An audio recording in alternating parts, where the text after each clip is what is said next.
여보, 요즘 가게 많이 바쁘지? 일손 부족하진 않아? 무슨 소리야? 요즘 매출 떨어지고 장사 안 돼 죽겠는데. 이 근처에 작년부터 올해까지 새로 생긴 프랜차이즈 카페만 몇 개인 줄 알아? 이미 아르바이트는 다 내보냈고 이번 달 지나면 직원도 한 명 내보내야 할 판이야. 그 정도야? 당신 가게는 그래도 단골 손님 많잖아. 프랜차이즈 카페한테 손님 뺏길 정도는 아닌 걸로 알고 있는데. 그것도 옛말이지. 요즘 옆에서 1,500원, 1,000원 이런 식으로 자꾸 가격으로 밀어붙이는데 나라고 용 빼는 재주가 있어? 그냥 목숨만 살려달라고 납작 엎드려 버티는 수밖에.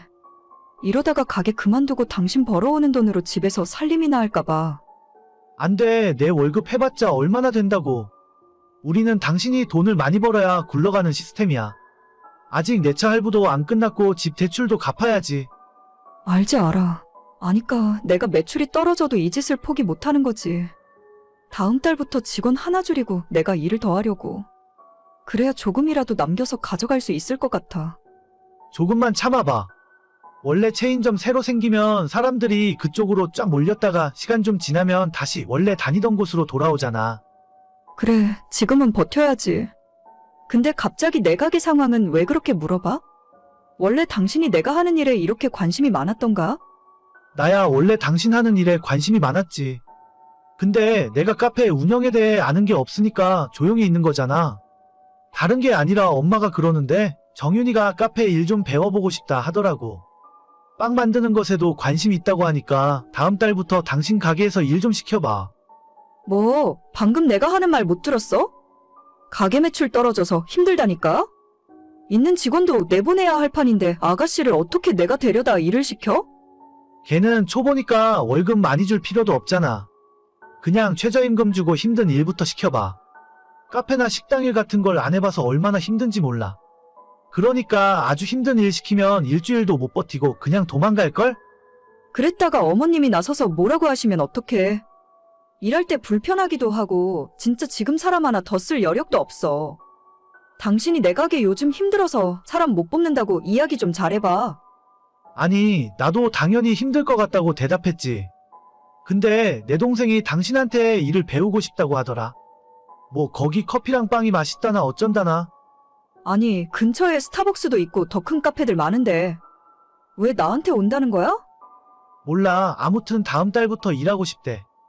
면접 보고 싶으면 미리 불러서 이야기 한번 해보고 필요한 서류 같은 거 미리미리 이야기해줘. 아, 진짜 싫은데.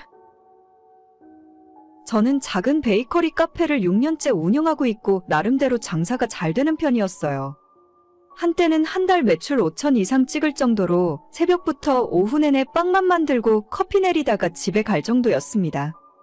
이 주변에 큰 경쟁자가 없기도 했고 제가 유학 생활하면서 취미로 배웠던 빵들이 사람들에게 반응이 꽤 좋았어요.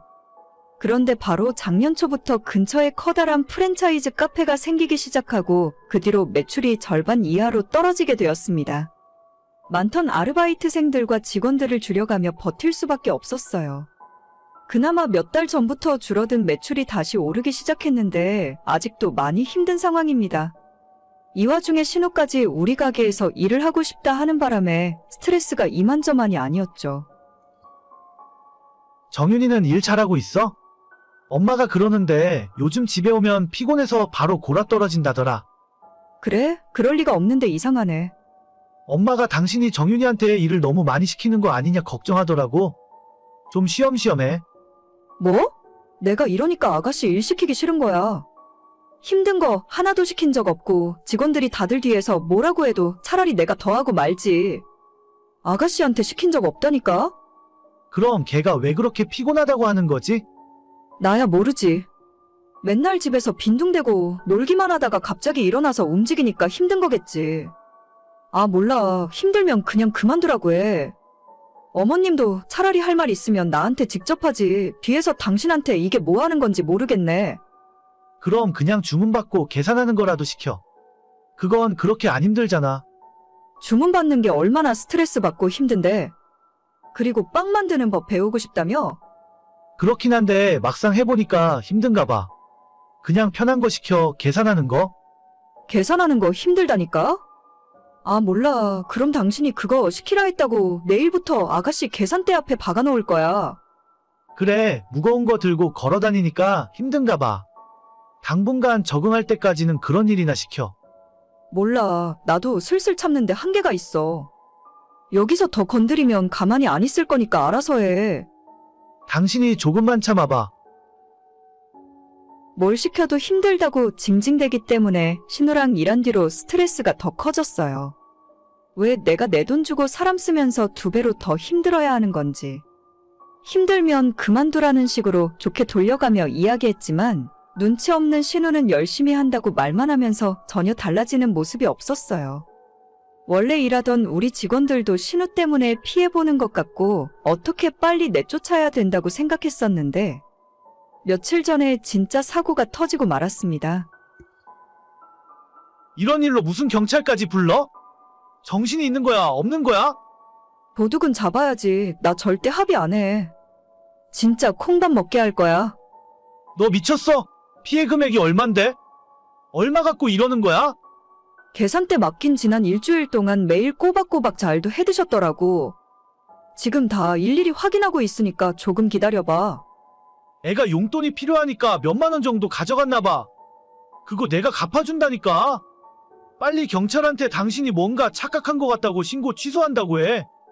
지금 계산 끝났네? 하루에 작게는 15만 원, 많게는 30만 원 가져간 날도 있어. 총 180만 원이네. 이거 당신이 갚아줄 거야? 뭐?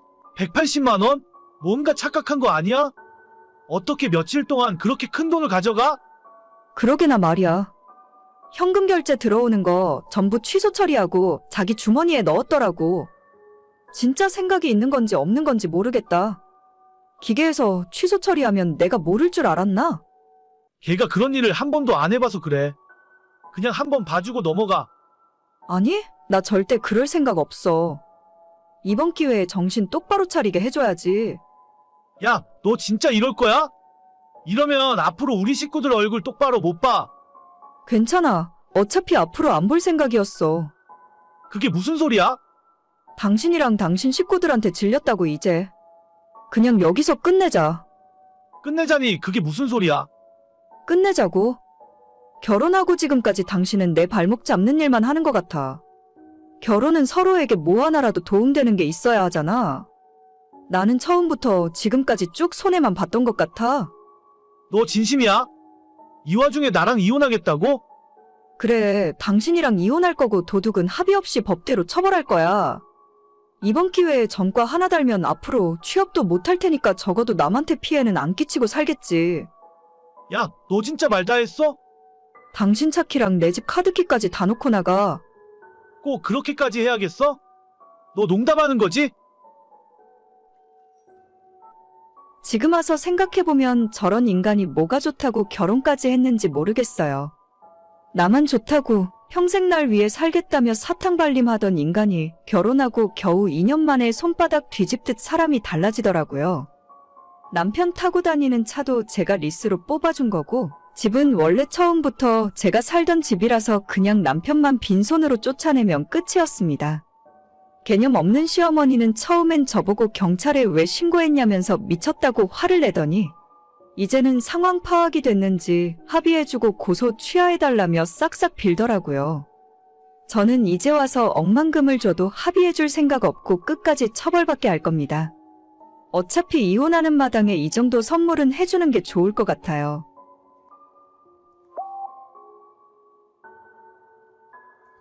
여보, 지금 어디야? 집에 있는 거 맞지? 나 아까 퇴근해서 방금 집에 도착했지. 아까부터 그건 왜 자꾸 물어봐? 아니, 당신이 집에는 잘 들어갔나 걱정되니까 그렇지? 저녁에 뭐 먹고 싶은 거 있어? 야근 끝나고 가면서 사갈게. 아니야. 당신 늦게 오는데 먹긴 뭘 먹어? 당신이나 저녁 잘 챙겨 먹고 야근해. 그래요. 내가 맨날 바빠서 진짜 미안하다. 결혼하면 당신한테 잘해준다고 그랬는데. 그런 소리를 이제 와서 뭐하러 해? 빨리 들어오기나 하세요. 알겠어. 막차 끊기기 전에 집에 들어갈게. 저는 결혼 3년 차 31살의 여자입니다. 남편은 결혼하기 전부터 저를 좋다고 따라다니던 사람이었고 당시에 남편에게 큰 관심이 없었지만 2년 가까이 연애 한번 하자고 따라다니는 당시의 남편에게 마음을 열어주었어요. 사실 남편의 외모가 키도 좀 작은 편에 전체적으로 제가 좋아하는 스타일은 아니었지만 이 남자라면 평생 바람 피울 걱정은 없이 살 것 같더라고요. 남편을 만나기 전에 사귀던 사람이 제 친구와 바람을 피우면서 친구도 잃고 남자도 잃고 당시에 너무 힘들고 슬펐던 기억이 있습니다. 그렇게 저를 좋다고 따라다니던 남편과 연애를 시작했고 정말 처음부터 끝까지 헌신적으로 제게 잘해주었어요. 연애 2년 만에 결혼까지 하게 되었고 지금까지 3년째 별 이상 없이 잘 지내고 있었습니다. 남들보다 키가 좀 작아도 상관없었고 외모가 별로여도 괜찮았어요. 작은 중소기업에서 만년 대리로 일을 하고 있었지만 돈을 많이 벌어다 주지 못해도 어차피 맞벌이를 하니까 먹고 사는 데는 문제 없었습니다. 남편에게 크게 바라는 점도 없고 안정된 생활에 만족하며 지냈어요. 결혼 3년 차에 아이가 없는 것이 좀 아쉬웠지만 조금 천천히 우리가 지금보다 여유가 생겼을 때 아이를 갖기로 하고 둘만의 시간을 즐기면서 살았었죠. 결혼 전에도 대리였고 결혼 후에도 계속 대리해서 진급이 되지 않던 남편은 올해 들어서 갑자기 회사 일로 바빠지기 시작했습니다. 남편 부서에 같이 일하던 과장이 회사를 그만두면서 할 일이 많아졌고 이때 열심히 하면 진급할 수 있겠다면서 일도 열심히 하더라고요. 하지만 그만뒀다는 과장이 유능한 사람이었는지 어쨌는지는 몰라도 하루가 멀다 하고 야근을 하고 매일 늦게 들어오는 날이 반복되었습니다. 여보, 나 오늘도 좀 많이 늦을 것 같은데. 기다리지 말고 일찍 자요. 아니 무슨 회사가 일주일에 3번을 야근을 시키냐? 그 회사는 당신 아니면 일할 사람도 없대? 하필 일이 가장 바쁠 때 과장이 그만둬서 그래. 그래도 요 시기만 좀 지나가면 괜찮아질 거야. 여름 휴가 때는 당신 좋아하는 제주도에 놀러 가자. 제주도고 뭐고 다 필요 없으니까 일찍 좀 집에 들어와. 요즘 우리 서로 얼굴도 제대로 못 보는 거 알아? 그럼 알지. 그래도 이렇게 일을 해놔야 토요일에 출근하는 일이 없어. 맨날 말만 그렇게 해놓고 저번 주에도 토요일에 출근했었잖아. 그래서 이번 주 주말엔 편하게 쉬기 위해서 일하는 거야. 우리 회사가 당신도 알다시피 체계가 좀 없잖아. 알겠어. 너무 무리해서 일하지 말고 저녁밥은 회사 카드로 맛있는 거 챙겨 먹도록 해. 알겠습니다. 오늘 진짜 늦을 것 같으니까 먼저 자. 무슨 놈의 회사가 사람 1명 빠졌다고 매일 야근을 시키고 그것도 모자라서 주말에 출근까지 시키는지 모르겠더라고요. 인력이 부족하면 새로운 사람을 뽑아서 충원해줘야 할 텐데 중소기업이라 그런지 뭔가 일 처리하는 것도 답답하고 옆에서 지켜보는 제 마음도 까맣게 타들어갔습니다. 혼자 저녁 먹는 날이 갈수록 많아지고 주말에도 토요일에는 심심치 않게 출근을 하더라고요. 그렇게 일을 하니까 일요일에는 피곤하다고 하루 반나절 내내 잠만 자고 우리가 얼굴 보며 대화하는 것도 드물어지고 외식을 하거나 데이트를 한 적이 언젠지 기억도 잘 나지 않습니다.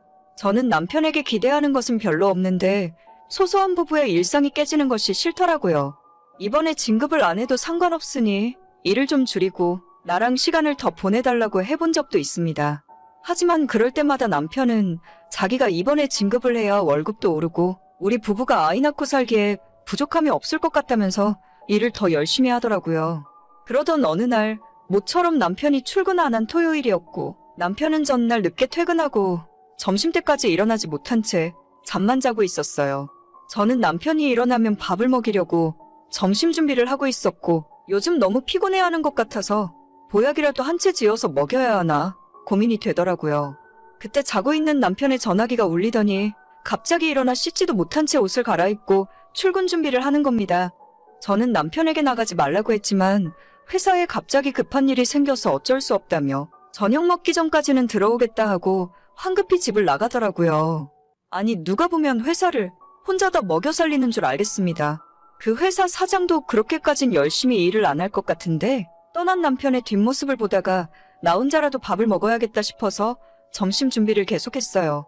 그때 갑자기 제 핸드폰이 울리기 시작했습니다. 자기야, 나 지금 출발해요. 마누라한테는 회사 간다고 이야기 다 해놨어. 어디로 가면 돼? 저번처럼 그냥 처음부터 방 잡고 만날까? 저는 카톡을 보자마자 이걸 뭐라고 답장을 해야 좋을지 모르겠더라고요. 남편이 맨날 늦게 들어오고 주말에도 집을 비웠지만 바람을 피우고 있을 거라는 생각은 정말이지 단 한 번도 해본 적이 없습니다. 그만큼 남편을 믿기도 했었고 연애할 때부터 지금까지 다른 여자에게 눈길 주는 것도 본 적이 없었거든요.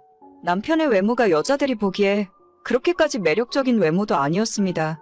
평균 이하의 키에 잘생겼다고는 하기 힘든 얼굴. 거기에 결혼하고 나서 체중도 많이 늘어나는 바람에 뱃살까지 두둑하게 잡히거든요. 돈도 별로 없는 이런 30대 중반의 유부남을 어떤 여자가 탐내겠나 하고 방심한 것도 사실이에요. 하지만 그렇다고 해서 제가 남편에게 함부로 대하거나 못해준 것은 전혀 없습니다.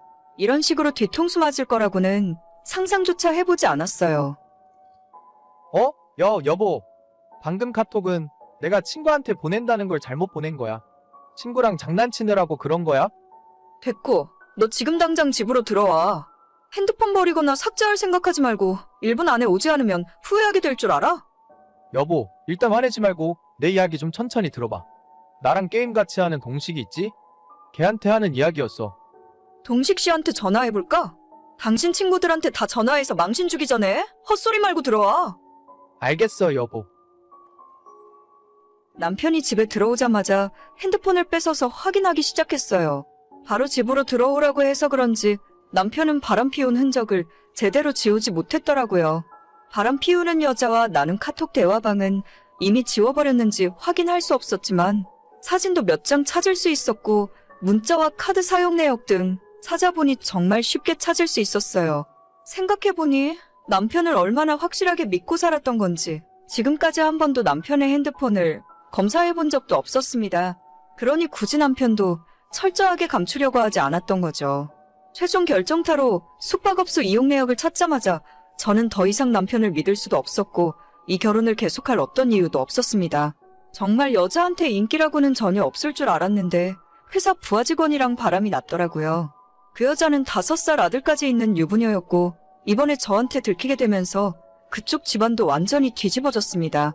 당장 상간녀 소송으로 고소장을 받게 생겼는데 집안에 숨길 수가 없었겠죠.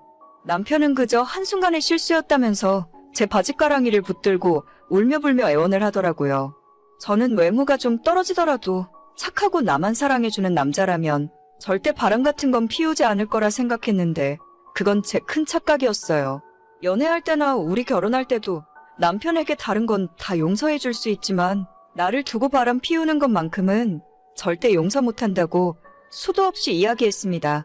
한순간의 실수였건 계획적인 바람이었건 저는 그런 건 중요하지 않다고 생각해요. 부부 사이의 신뢰가 깨진 순간 결혼 생활도 거기서 끝났다고 봐야죠. 남편과는 더 이상 할 이야기가 없고 그 이후로는 변호사가 시키는 대로 절차에 따라 진행했어요.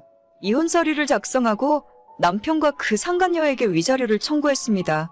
남편은 모든 걸 인정하고 제가 원하는 방향으로 이혼 서류에 도장을 찍었습니다. 다만 그 상간녀만큼은 자긴 바람 피운 적 없다며 끝까지 우기는 바람에 소송이 진행 중이고요. 그 소송 결과에 따라서 그쪽 가정도 깨지느냐 마느냐가 결정될 것 같네요. 애까지 딸린 이혼녀가 된다면 제 전남편과 합쳐서 가정을 이루면 딱일 것 같습니다. 상간녀와 상간남의 만남이라면 천생연분이 따로 없겠네요. 못생기고 여자에게 인기 없을 것 같은 남자라고 해서 믿고 살았더니 이렇게 뒤로 호박씨를 까고 있을 줄은 몰랐어요. 어차피 이렇게 될 바에는 얼굴이라도 좀 더 잘생긴 남자랑 결혼할 걸 그랬습니다. 그럼 억울하지는 않죠. 오늘의 사연은 여기까지입니다. 구독과 좋아요, 알림 설정은 많은 힘이 됩니다. 다들 행복하시고 좋은 하루 되세요.